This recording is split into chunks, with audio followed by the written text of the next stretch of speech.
Hello, I'm Jesse McAnally. And I'm Andrew DeWolf. And welcome to Musicals with Cheese, a podcast where I try to get Andrew to like musical theater week by week and show by show. And Andrew, we have an extra special guest. We have an extra special guest this week. Are you serious? Yes, I didn't make this up, though I have been known to do that. You're not making this up. I swear to God, every week you say we have a special guest, and they're always terrible. Always awful. This one won't be, I can promise you that. Please, everyone, join me in welcoming the host and creator of Dreamsounds on YouTube, an all-around good person, Marlene Bellissimo. Hello. Thank you. Thank you so much for having me. Was I too Italian on it? It was fabulous. Bellissimo. You could say Bellissimo or Bellissimo or something. It's German. It's also German. It's weird. Yeah. How are you doing today, Marlena? I am good. Yeah, I'm excited to be here. Thank you so much for having me. I'm grateful you're here because I have a little bit of a thing going on, and I was wondering if I get some advice about it. What's up?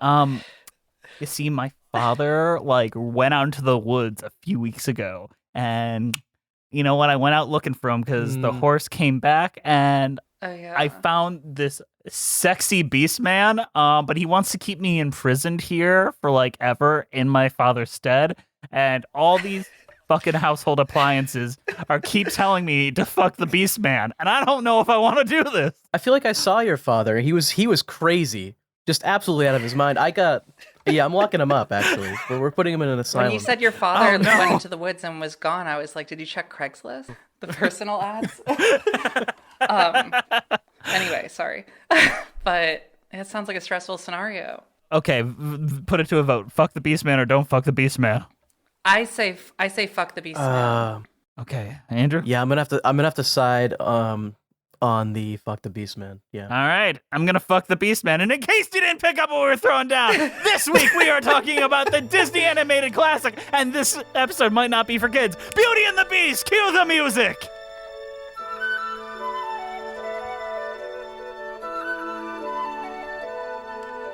Little town, it's a quiet village. Every day like the one before. Little town full of little people waking up to say Bonjour! Bonjour! Bonjour! Bonjour! Bonjour! There goes the baker with his tray like always. The same old bread and rolls to sell. Every morning just the same since the morning that we came to this poor provincial town. Good morning, Belle.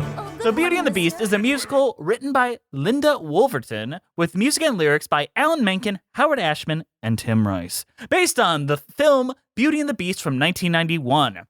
The musical premiered on Broadway at the Palace Theater on April 18, 1994. The production was a critical and commercial success, running for over 13 years and over 5,000 performances. It became the 8th longest-running Broadway show at the time and won multiple Tony Awards, including Best Costume Design and Best Original Score.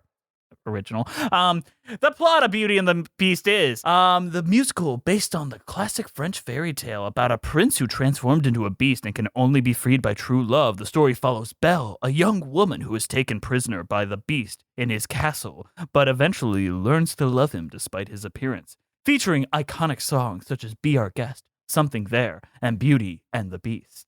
So, Marlena, you were the one that requested this, and are joining us today. Yeah. I'm sure if anyone is aware of your YouTube show, they will know your history with Howard Ashman and Disney musicals altogether. But what's your history with Beauty and the Beast specifically? I have been training my whole life for this. It all comes to this moment on this podcast. I guess I don't really exactly remember when I first saw it. Of course, I saw the movie first.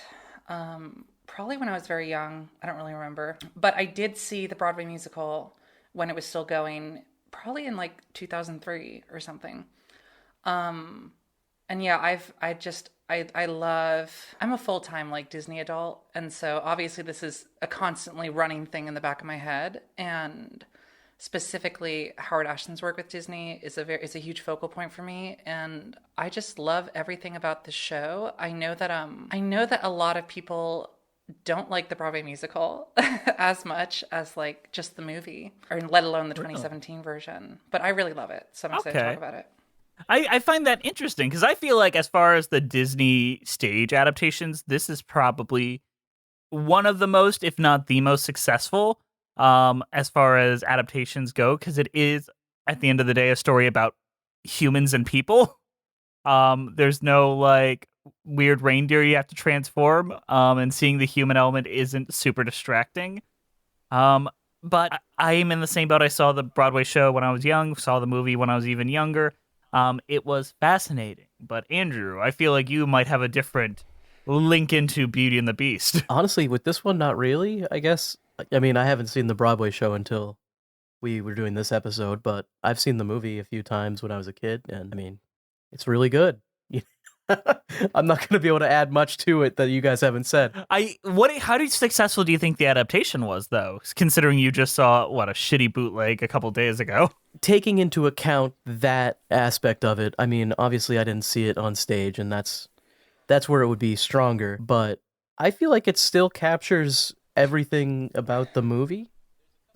There's a couple like additional songs that seem like they're kind of there to just pad runtime, but they're not like distracting, I guess, in any major way.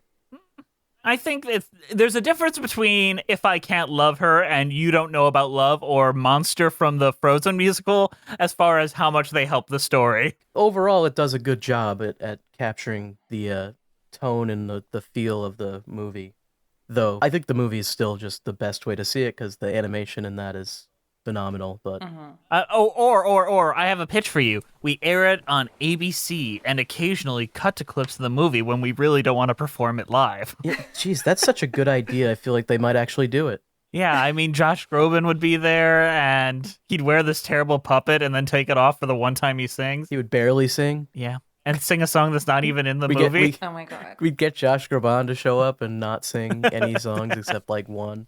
Oh, what a mess that was. But Marlena, let's talk about the Howard Ashman, and because obviously he died while they were in like post-production for the film, as much as there could be for an animated film, and Tim Rice had to step into his stead. And I'm curious as to your impression on Tim Rice's new additions.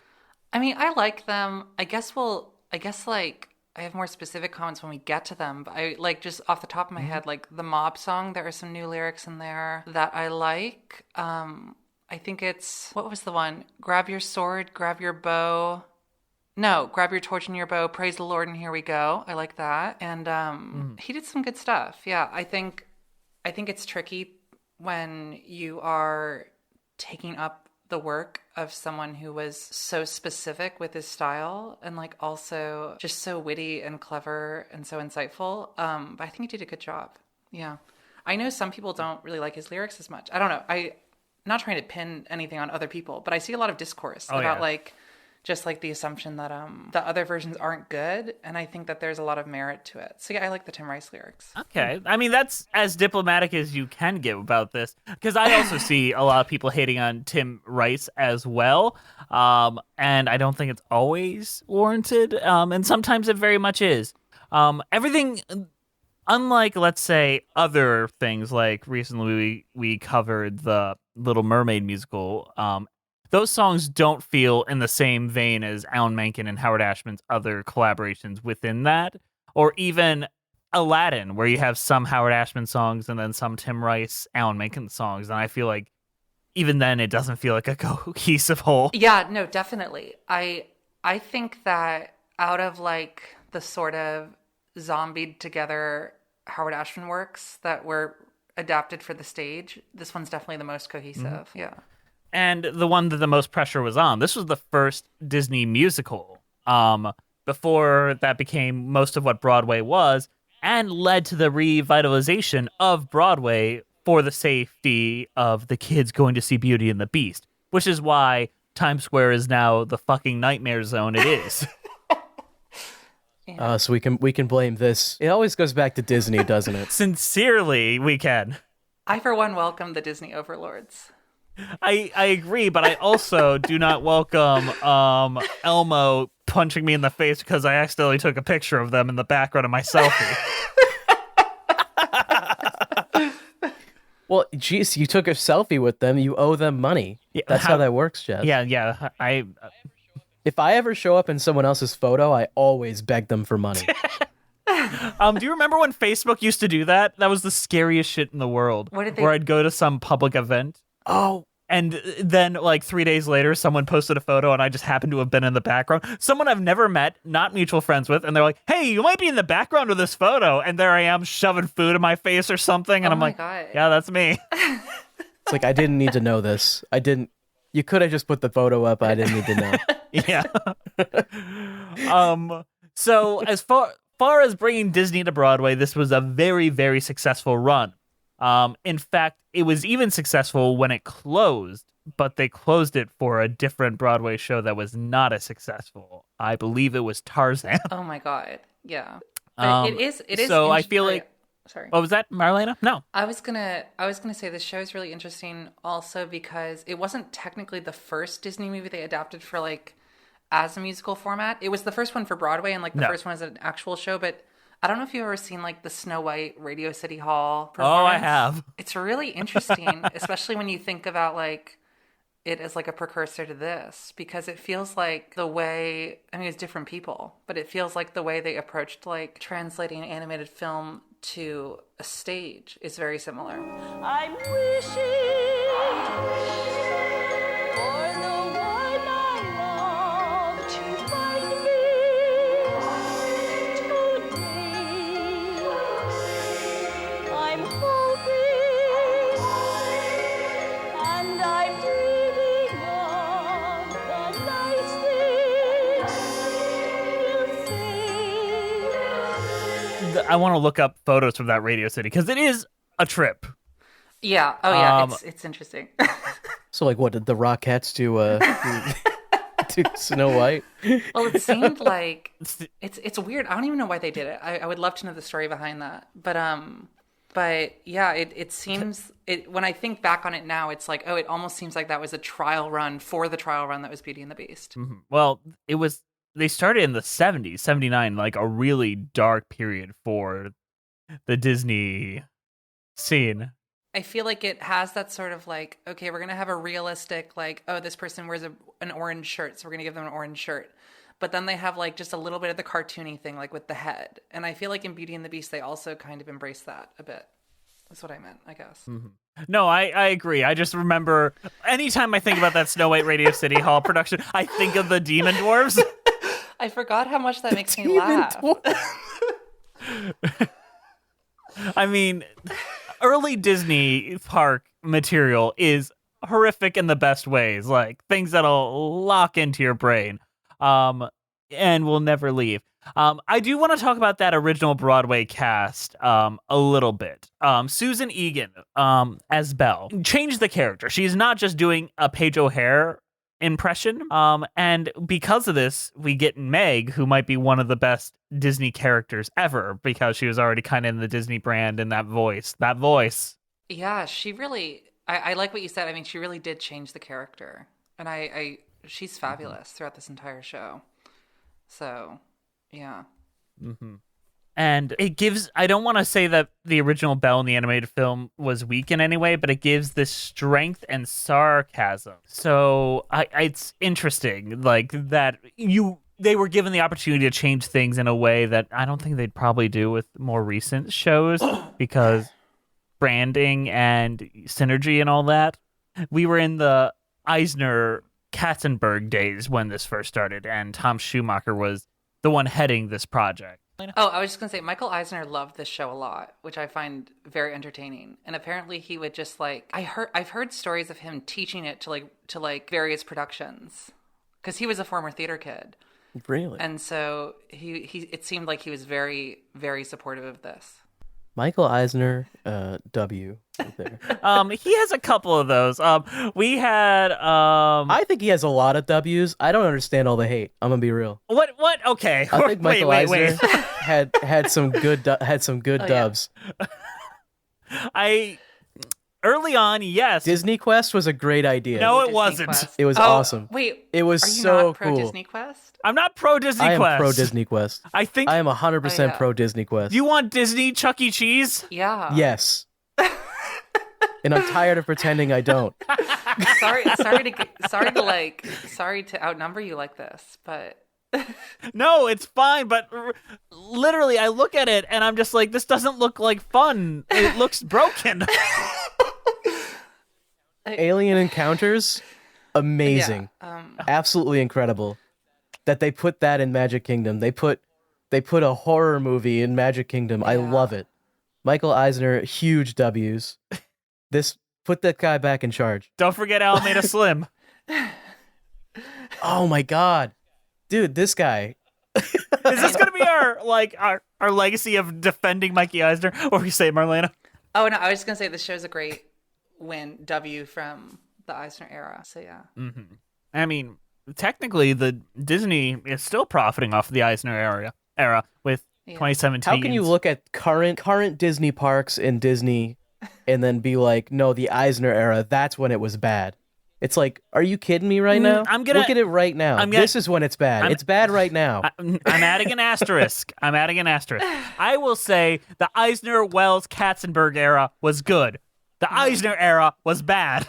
Okay, maybe you're right about that. I don't know the specifics well enough.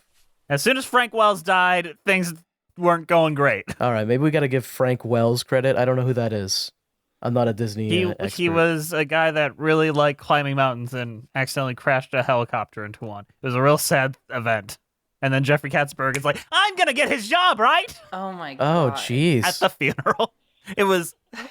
The way you just summarized that in one sentence, that was a roller coaster.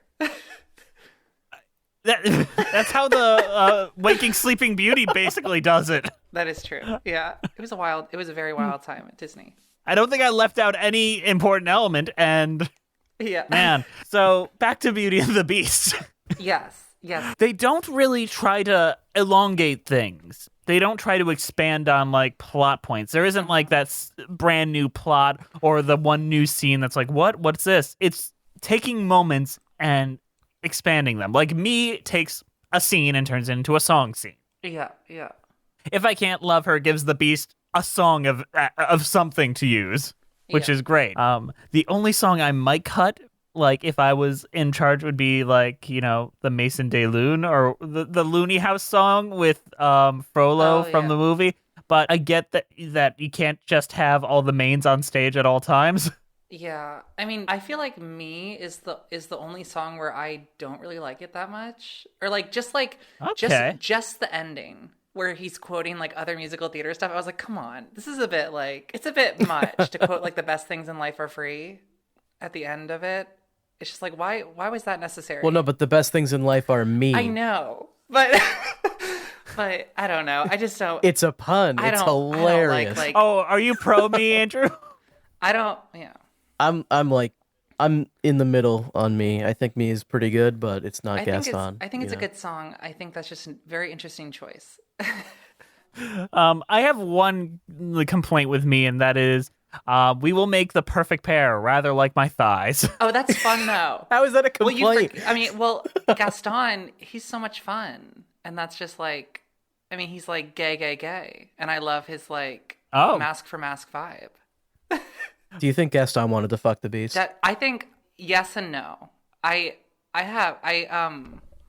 Remember, the Beast is mine. Take whatever booty you want, but I get the Beast booty. Well, I feel like Gaston wouldn't want to fuck the Beast when he was the Beast, but then when he turns into the Twunk at the end... Were you in love with me, Beast? I feel like then he probably would. I would fuck Terrence Mann too. I don't blame them. Terrence Mann is a good-looking dude, especially in these times. This is right after his Cats and Chorus Line time. He's matured. Better than the twink at the end of the film. I feel everyone has agreed that the way that he looks at the end of that movie is horrendous to look at.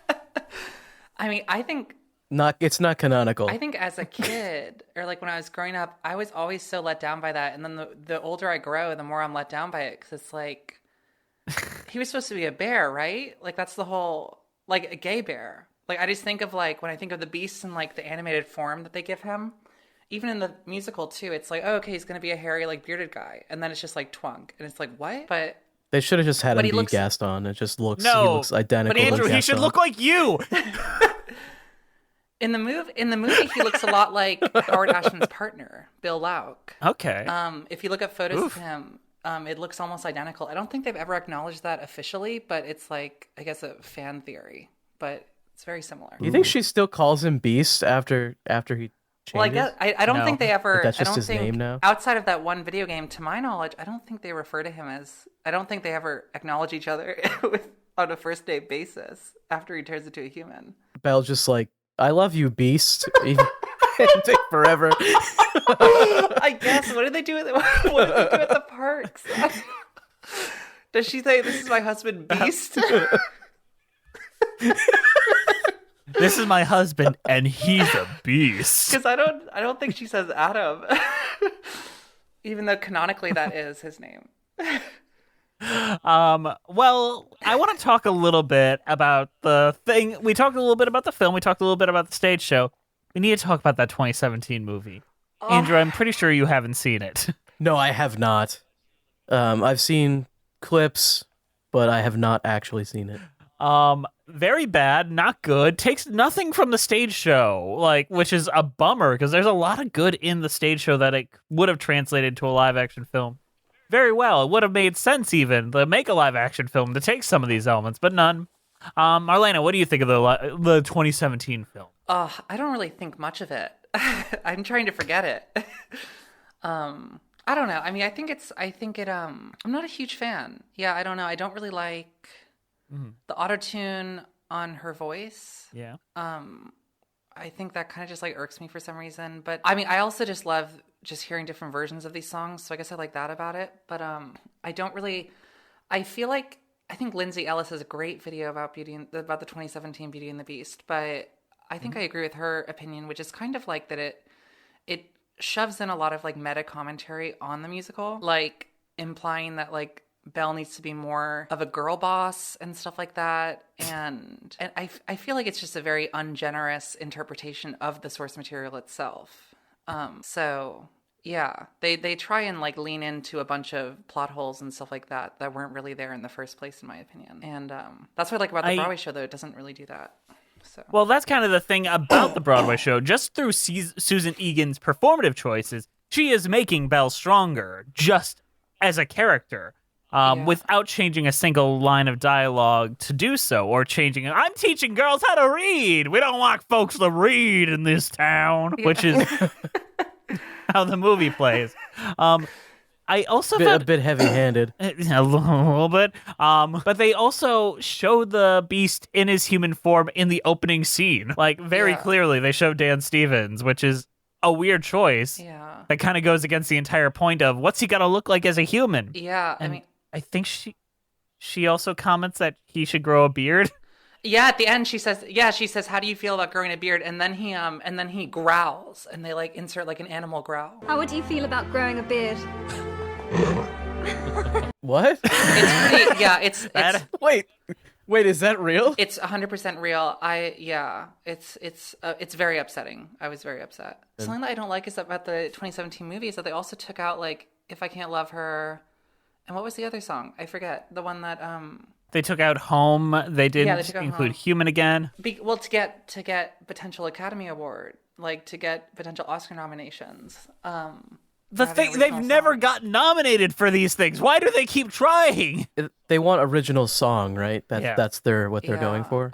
They also had the gay stuff with LeFou, which is kind of iconic when they were like, there's going to be an exclusively gay moment. When I first saw that, I was like, that because the headline was, it will have their first exclusively gay moment. I saw that in 2017. I was like, ooh, that's not going to be good, is it? Like, when you're phrasing it that way, like it's an exclusively gay moment. Finally have gay LeFou in an abusive relationship with Gaston. Finally. They frame it as that too. One thing I will say about the 2017 movie is that they do use a deleted lyric from Gaston, which is sort of like a gay joke lyric, because Gaston was written as a sort of gay joke song about like rough trade. And there was a lyric in the original where he says, "When I hunt, I sneak up with my quiver, and beasts of the field say a prayer. First, I carefully aim for the liver, then I shoot from behind. And then LeFou says, is that fair? And he says, I don't care. And they were going to put that in the original movie, but then they decided it might be a bit too suggestive. But then they used it in the 2017 version. Maybe that was the exclusively gay moment, and we all just misinterpreted it. We just missed it. How about we compare our opinions to those of the New York theater critics when this show first came out? It's time for previews! It's time for previews. It's time for previews. So this is from David Richards of the New York Times, who said, at an official cost of nearly $12 million, unofficial estimates run considerably higher, the Walt Disney Company has recreated on stage at the Palace Theater its 1991 blockbuster animated feature, right down to the ravenous wolves, the dancing spoons, and the enchanted rose that sheds its petals as true love's hopes run low. Family audiences tired of prancing felines are apt to find this the cause for celebration. Others may look upon the eye-boggling spectacle as further proof of the age-old theory that if you throw enough money at the American public will throw it right back. The astonishments rarely cease, yet strange as it may sound, that's the very drawback of Beauty and the Beast. Nothing has been left to the imagination. Everything has been painstakingly and copiously illustrated. There is no room for dreaming, no quiet tucked-away moment that might encourage poetic thought.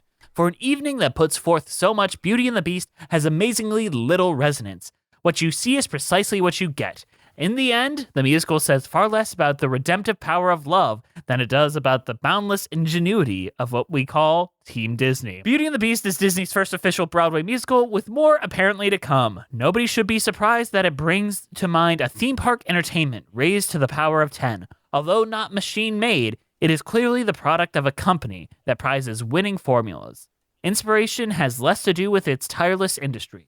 The result is a sightseer's delight, which isn't the same thing as a theater-goer's dream. Oh, let's unpack that one. I feel like this guy's ahead of his time. This guy, he's speaking the truth. Like, it wasn't even when Disney was... This was only 3 years after Beauty and the Beast. Lion King hadn't really come out yet. They weren't what they were. He's not even necessarily saying it's bad. He's just saying like it feels like it's made by a machine product, which I don't know if it's accurate for this one. It's more it feels like it would be more accurate to talk about like the Disney live action remakes in this way.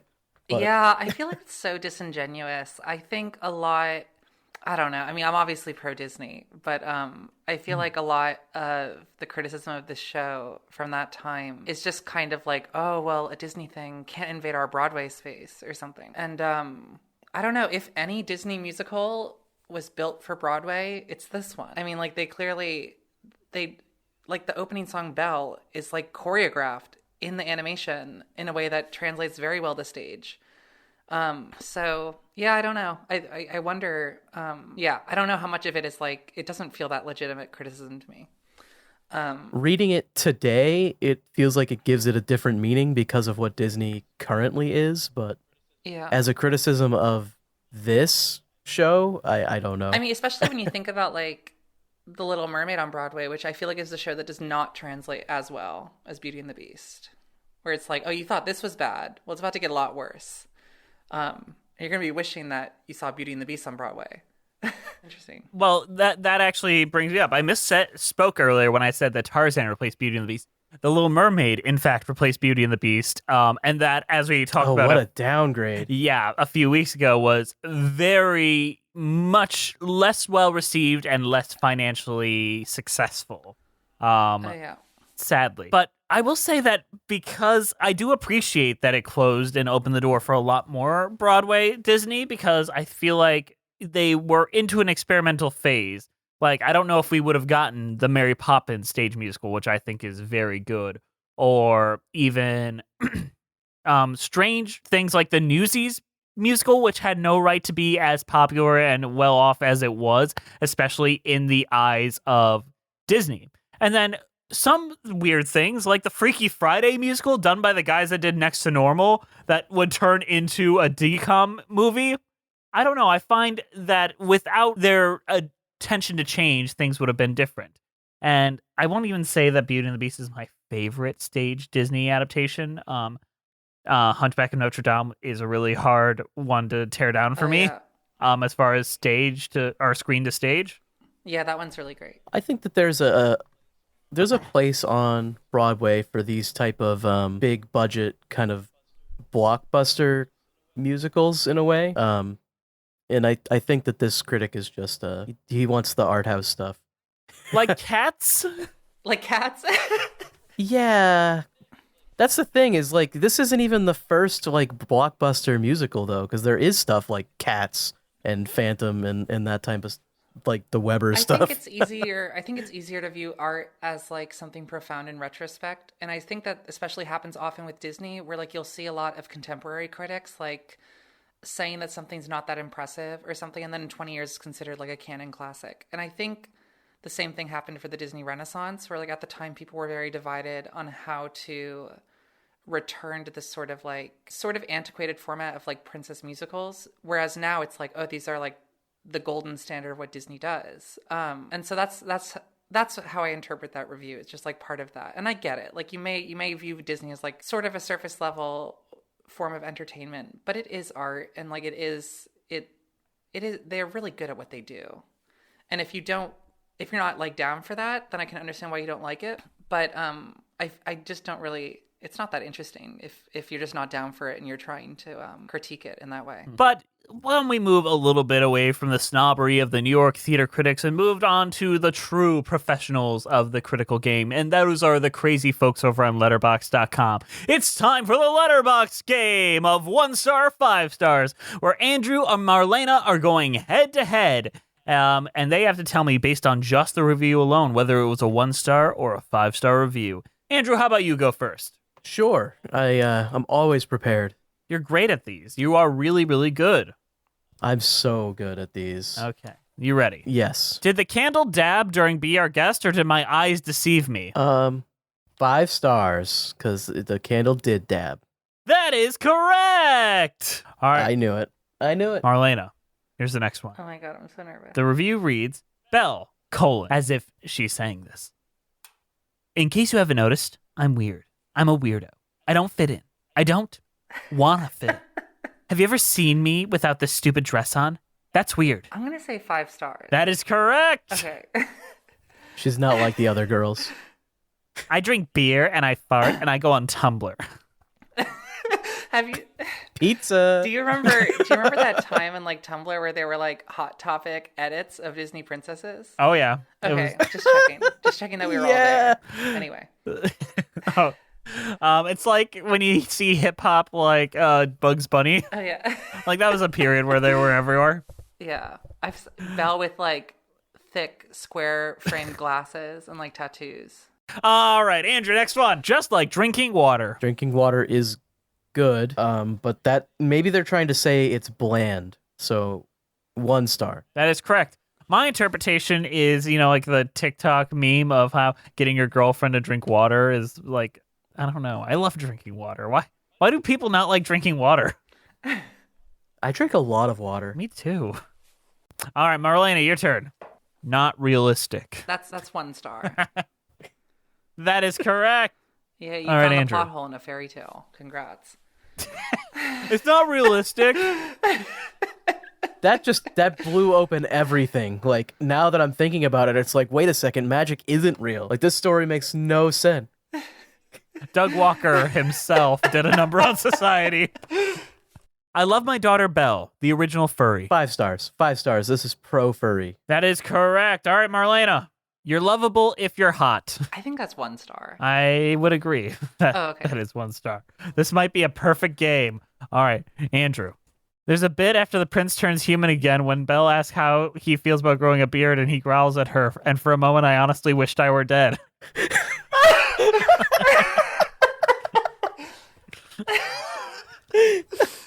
This has to be a 1 star. Please tell me this is a 1 star. That is a 1 star.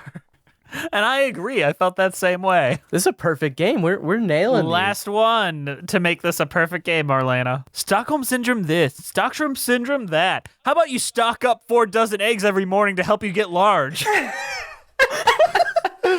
I'm going to say 5 stars. That is correct, and we've got a perfect game! Bring out the vuvuzelas! One sad balloon falls down from the sky because all the other ones popped because it's never happened. Congratulations to you both. And now I think we need to take a rest, so let's go into a mid-show and then talk about some of these songs.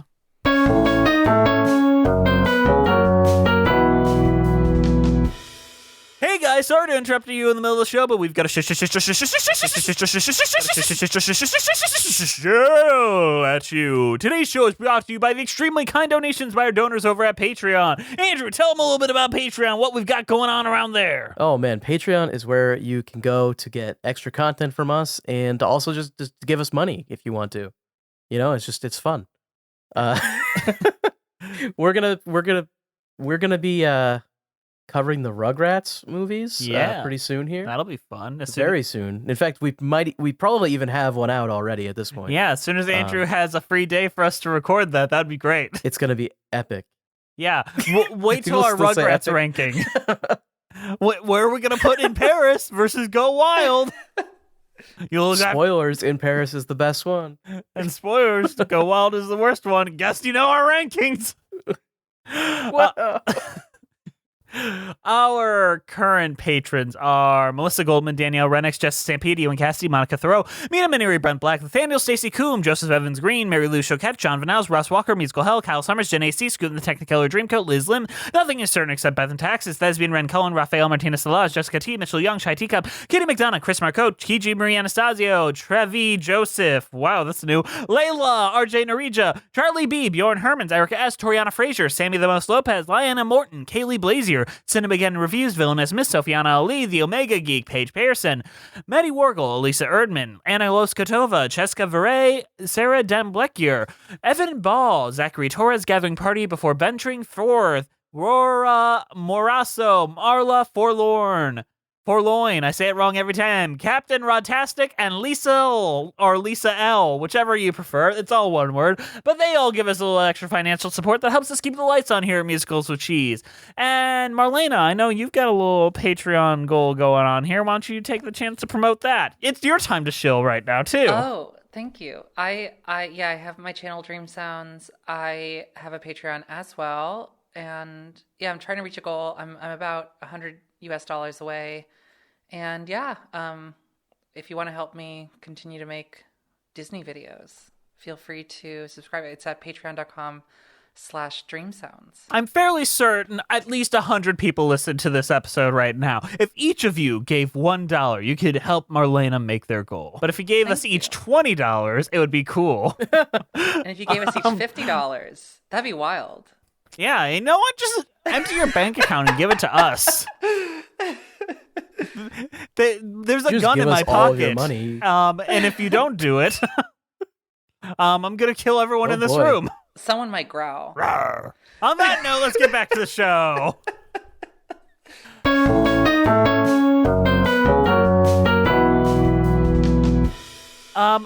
I really like basically all the new songs in the show. But the one that really always stood out to me was No Matter What between Belle and her father.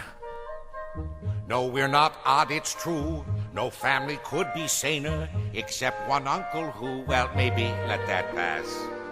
In all you say or do, you couldn't make it plainer. You are your mother's daughter, therefore you are class. So I should just accept I'm simply not like them. They are the common herd, and you can take my word. You are unique, creme de la creme. So I think this is an important moment, especially for a stage show. We can't really empathize with characters as quickly as you can with animation. And it amazes me how the movie adaptation from 2017 almost understood that point, but still fumbled the ball so hard. So in the 2017 movie, they gave Kevin Kline a song about how he's sad that his wife died of the plague.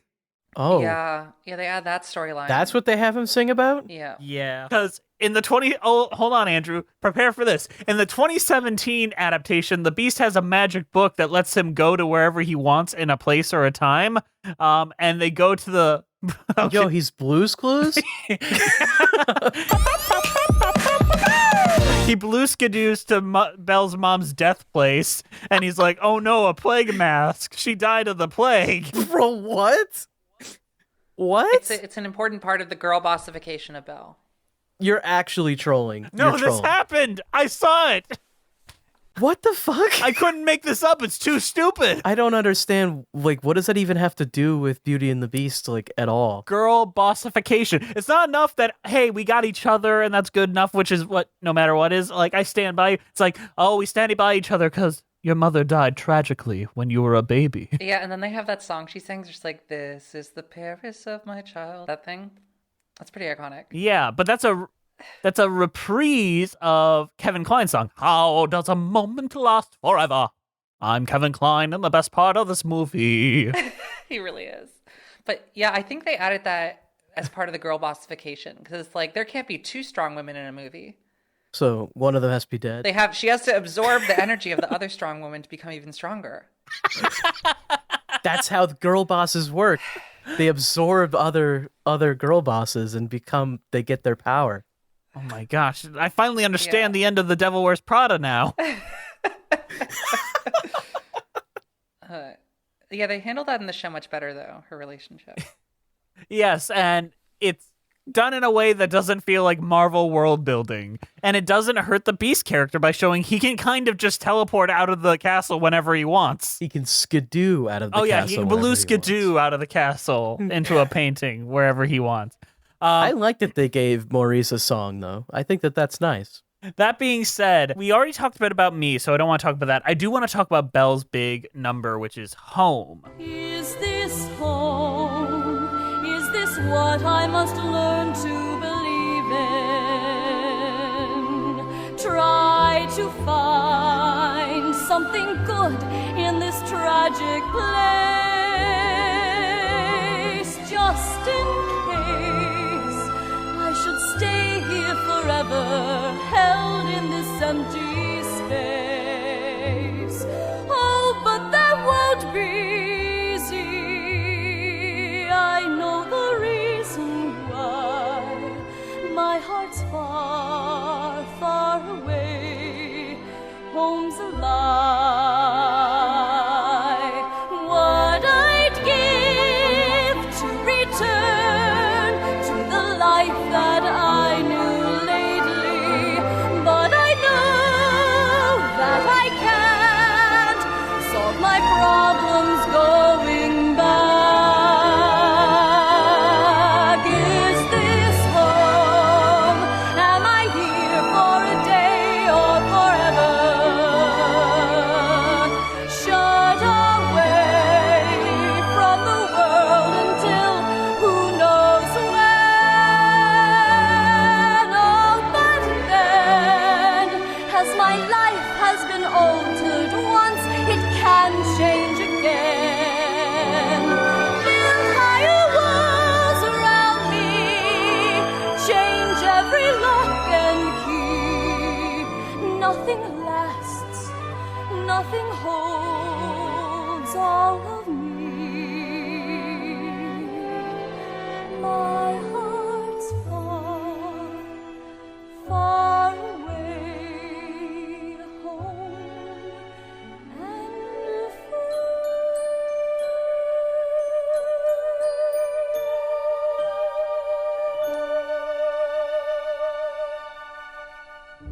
Which I think is probably one of the most beneficial aspects to the whole narrative. What do you think of Home, Marlena? I think Home is so good. I think it's so fierce. I love this song. It's so beautiful. I mean, it's really elegant, and they have the great like just theme, like the leitmotif that becomes. And I mean, it's beautiful. It's one of the things that really ties this show together. I love the reprise as well, and yeah, I mean, it's a good reminder. As much as I love like Howard Ashman specifically, Alan Menken really is where it's at as well, and it's such a beautiful song.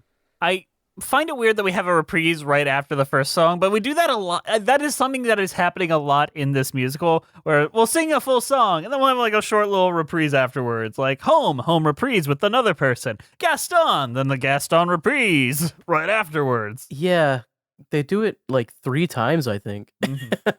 I mean, good for them. It works. We just want to hear more of the same song, apparently, and they knew that. I love it here specifically because it kind of gives Belle something to do when the Beast dies. Like, it shows a proper arc through song where she thought it was a prison and then she found a home with him. I don't know. It's cute. I love it. I'm sick of hearing it at auditions. Girls, stop singing it. Find new songs. I say that with love, all the love in the world. There is... Okay, I think I've told this story before, but I think if we got anyone looking to audition for someone big and they want to have a fun thing to pull, this is the thing. So someone was auditioning for Steven Schwartz, and they were like really wondering what to audition with, and they were freaking out. They pulled a song written for Pocahontas 2 on him, and Steven Schwartz cried because he had never had someone audition with that song before. So pull from their most obscure work and they will appreciate it is my advice. Probably depends who it is. They might be embarrassed as well. Well, yeah, it pull works from Beauty for and the Beast, Enchanted Christmas. Oh yeah, Tim Curry creature. Yeah, I think he had a song. Yeah, he's like a piano, right? Or an organ. Evil piano organ. I don't even remember why he was evil. Like, he was just there. Because when the Beast is sad, he has to be played, and when he's happy, he doesn't want them. It's a stupid movie, Andrew. Bernadette Peters plays a little angel. I remember that one. Yeah. But that goes for press events too. There's the classic Nathan Lane story where he's very bad about he doesn't like giving interviews at all ever, so he'll just run right into the premiere. And everyone's always like, I love you in Lion King, I love you in the producers. Someone screamed out, I loved you in Mouse Hunt, and he stops. Mouse Hunt? You get an interview. So it's always good to pull from the more obscure ones, is what I'm saying. Everyone's doing Reflection, kids. We'll move on. Let's talk about If I Can't Love Her, though, which is the Beast's big number, and so much better than Evermore. And from my tortured shape, no comfort, no escape. I see, but deep within is utter blindness, hopeless as my dream dies, as the time flies. Love lost, illusion helpless, unforgiving, cold and driven to this sad conclusion.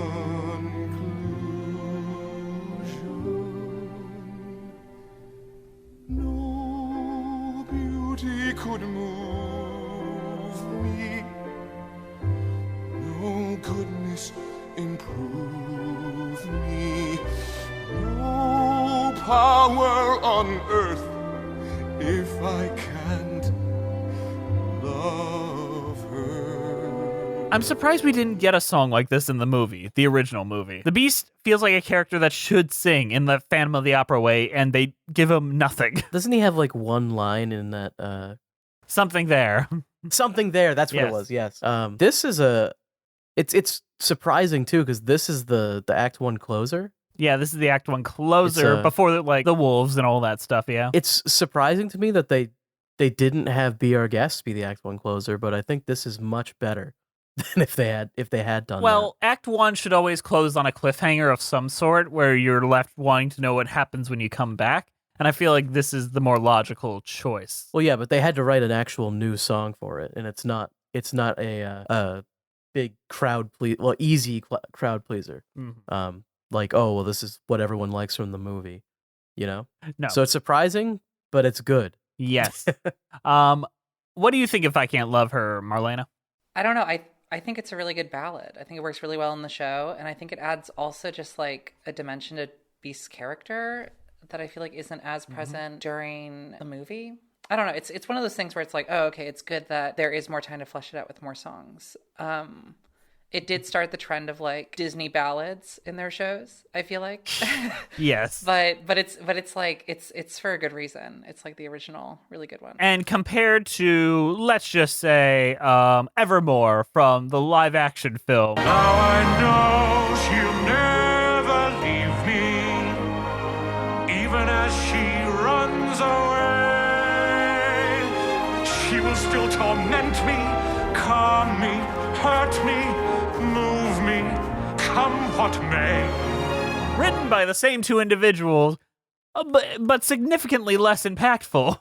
Why is that? I just think it's a better song, and I don't know if it's one of those things that I can really articulate as much. But if I Love Her has such a more like specific sentiment, whereas like Evermore feels like a much more abstract lyric. And I also think it does a really good thing of like humanizing the Beast as a character, whereas in the 2017 movie, it's kind of contrasted with him, to be honest, just like being an asshole to her, and so it feels kind of out of place.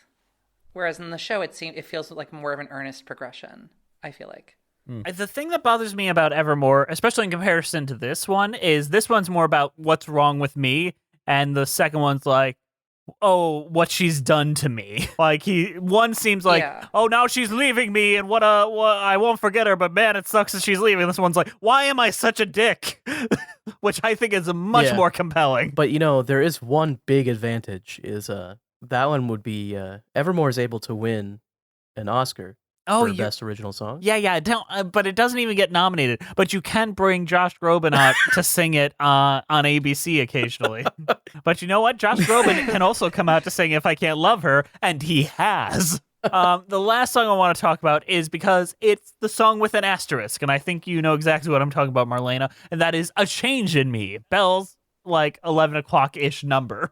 I slowly understood my perfect world out there had disappeared for good, but in its place I feel a truer life begin, and it's so good and real, it must come from within.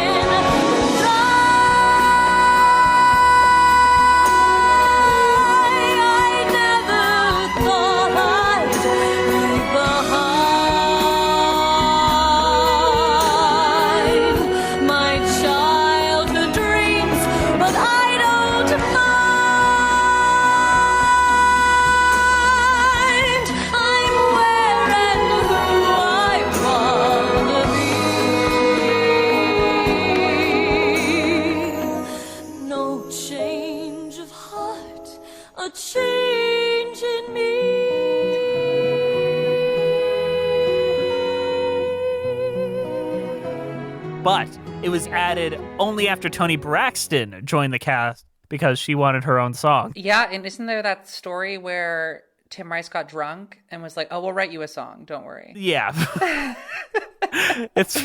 And now we just have another song in Act 2 that slows the entire narrative down. Yeah. Oh my gosh. I don't like A Change in Me very much. You don't? Why? I don't know why I don't. Like, I feel like it's just like, yeah, I don't see that Belle needed an arc, to be honest. I feel like she was a complete person from point one, so she doesn't really have a change in her. The Beast had the change. Yeah, definitely. Yeah, that's true. Like, not because Belle, the reason why I think Belle works as a character, I wouldn't call her a Mary Sue, but she is a complete human. She doesn't need to do much personal learning outside of interpersonal stuff. Yeah. Whereas the Beast is the one that needs to have the growth. And A Change in Me is like, yeah, sure, you've changed.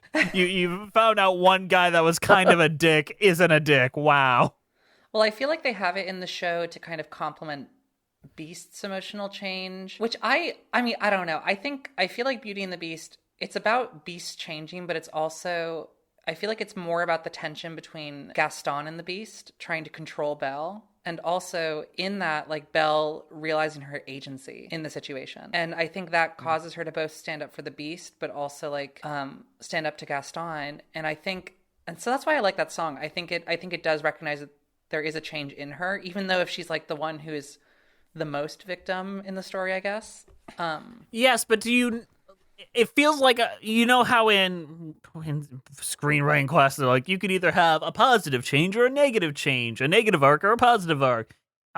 It sounds like the revelation of a negative arc to me, especially with the lyrics like, I never thought I'd leave behind my childhood dreams, but I don't mind. I'm where and who I want to be. Not a change of heart, a change in me. She's given up on the dreams of being in the great white somewhere to settle down with a dude. Yeah, I mean, I can see that. I don't know. I don't really see it that way, but I do. I think that is like, I do understand where you're coming from. Because I feel like yeah. Sorry.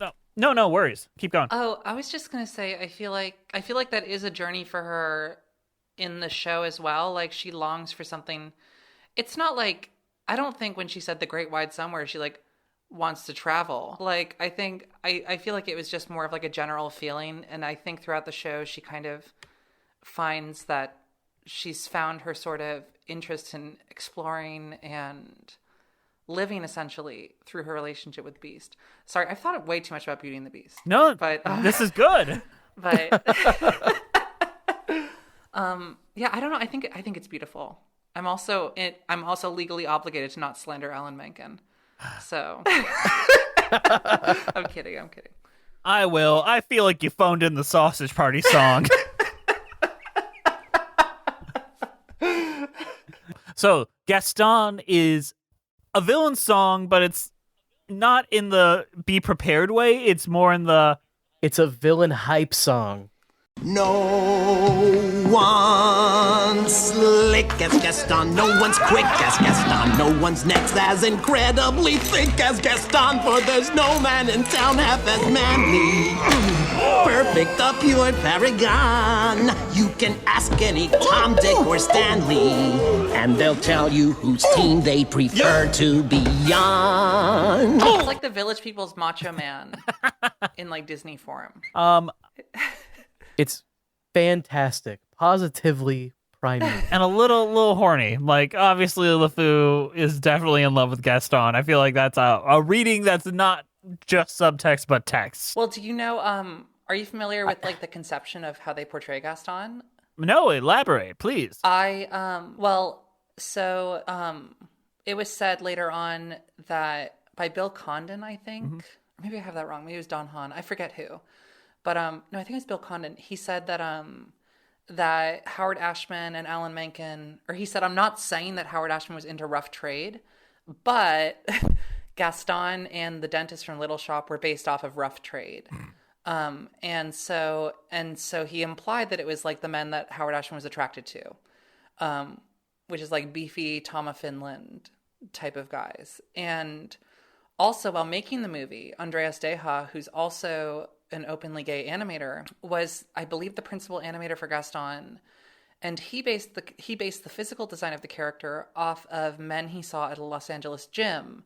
And during the production, I think Don Hahn got him a subscription to like a muscle magazine. And so there's kind of like a whole joke about Gaston where I was being serious when I said like mask for mask energy. It's kind of like this whole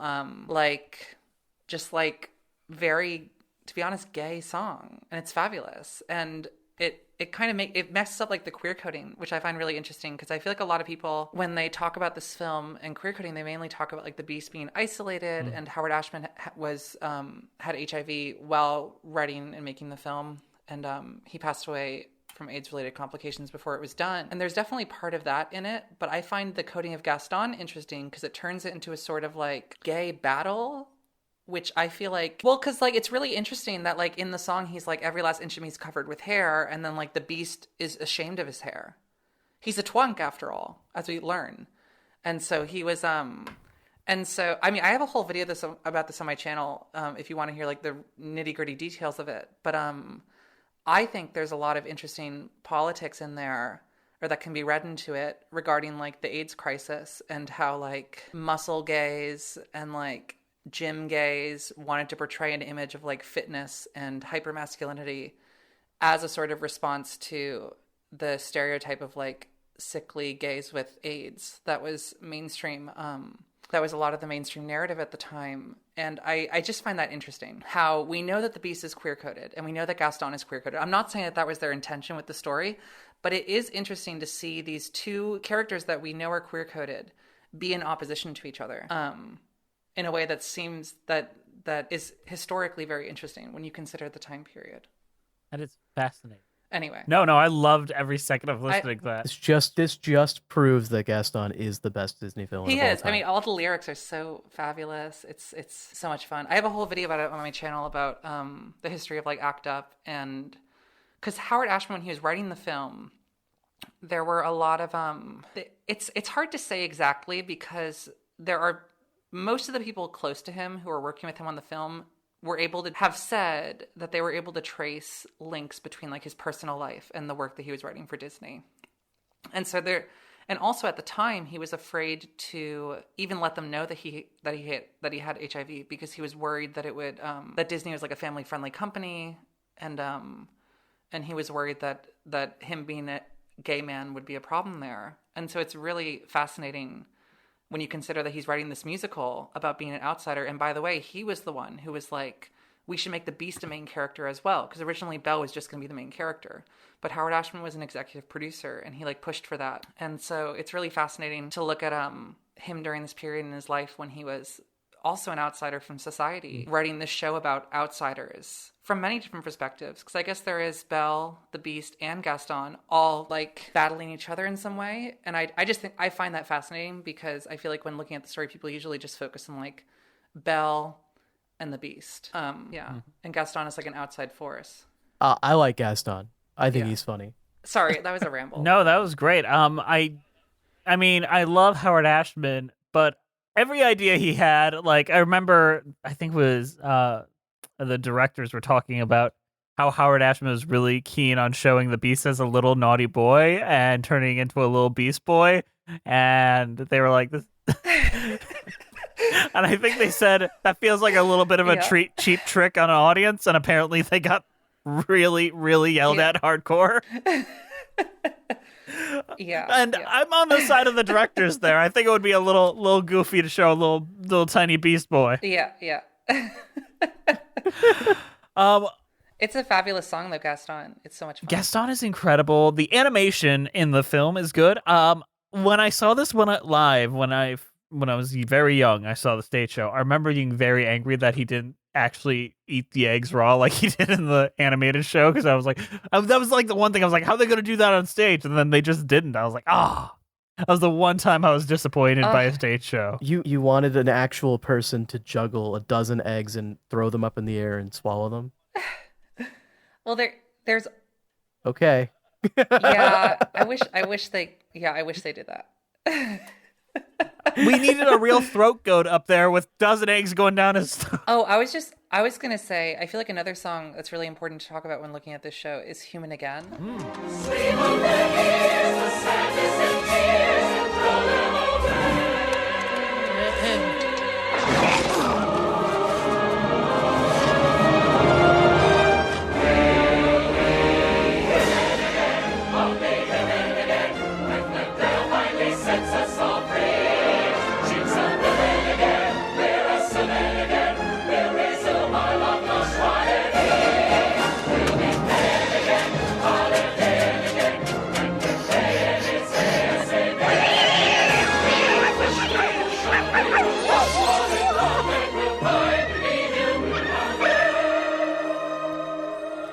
Which was originally for the animated film. It was removed because they needed a sort of scene depicting like the passage of time as the Beast learned to like love Belle, and they replaced it with something there, which definitely works better. But they would later animate the scene fully and include it on, I believe, a director's cut And It was the I think for a few 2004 re-release in IMAX because that's what they were doing when they couldn't. Oh. Back before they were doing live action movies, they were releasing in IMAX, and they were like, "We have an extra scene here. It's never before seen like this."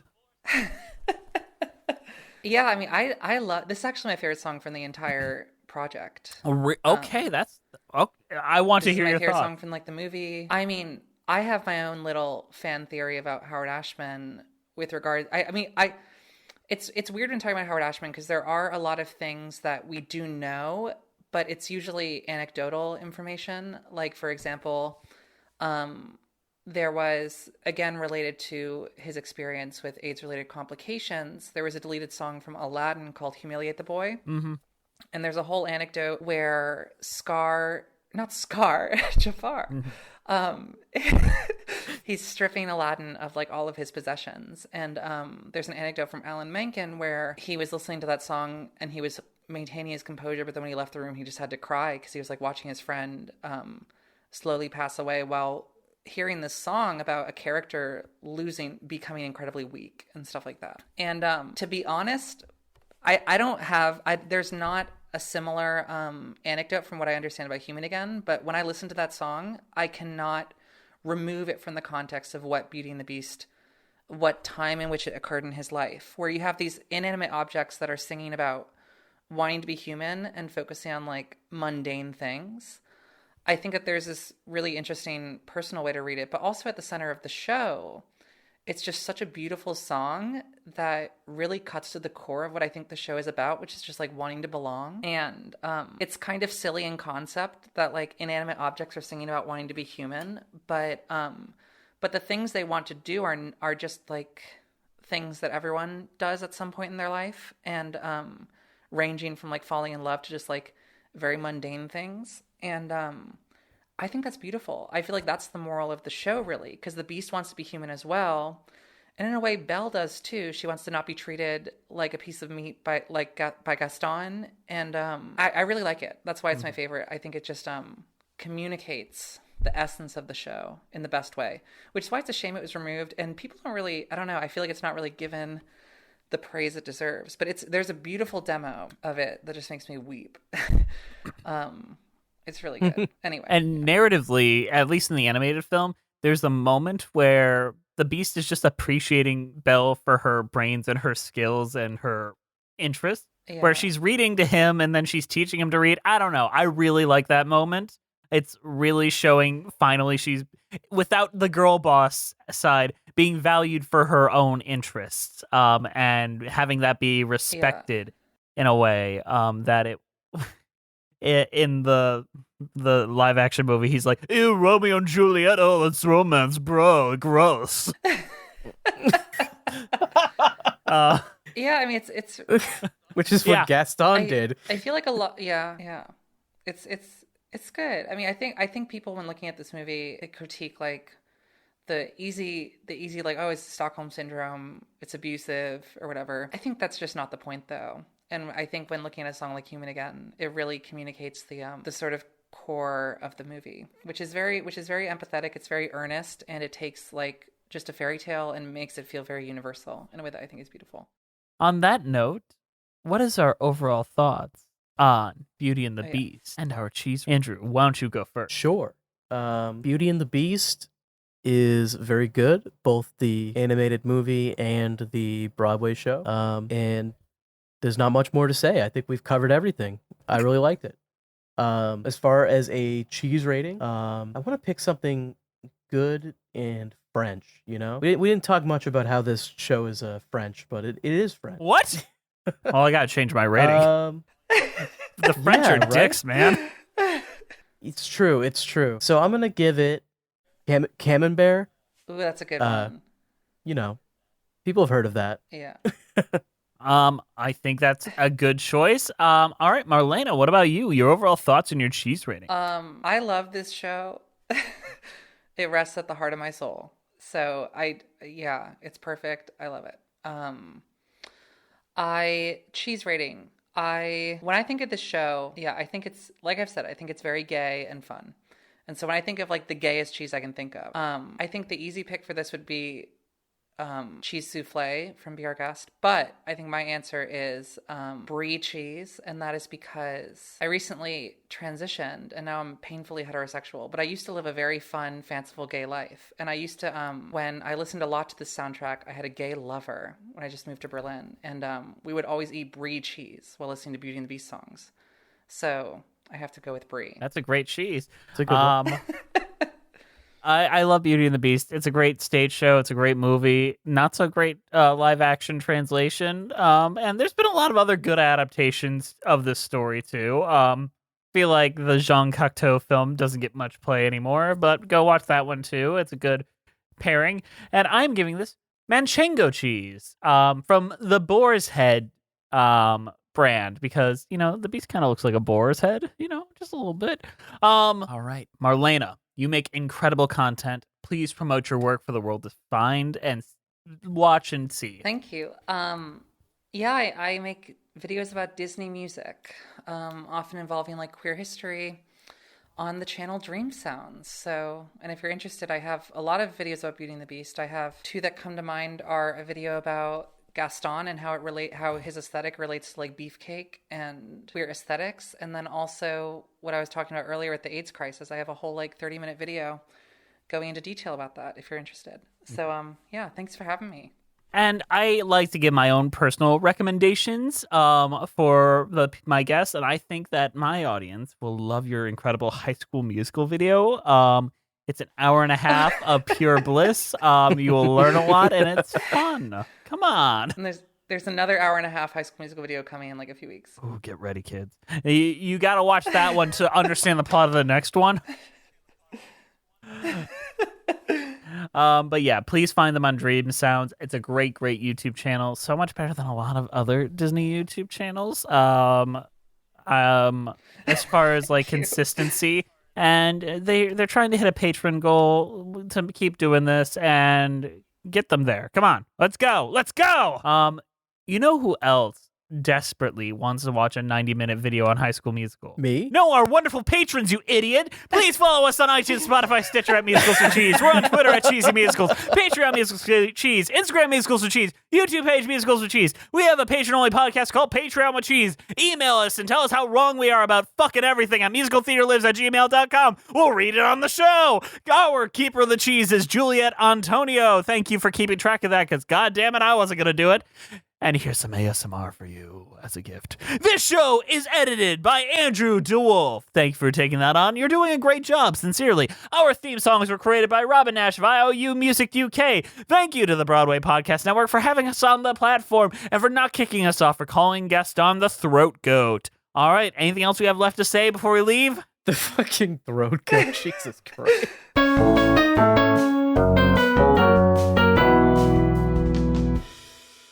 Gosh, it disturbs me to see you, Gaston, looking so down in the dumps. Every guy here'd love to be you, Gaston, even when taking your lumps. There's no man in town as admired as you. You're everyone's favorite guy. Everyone's awed and inspired by you, and it's not very hard to see why.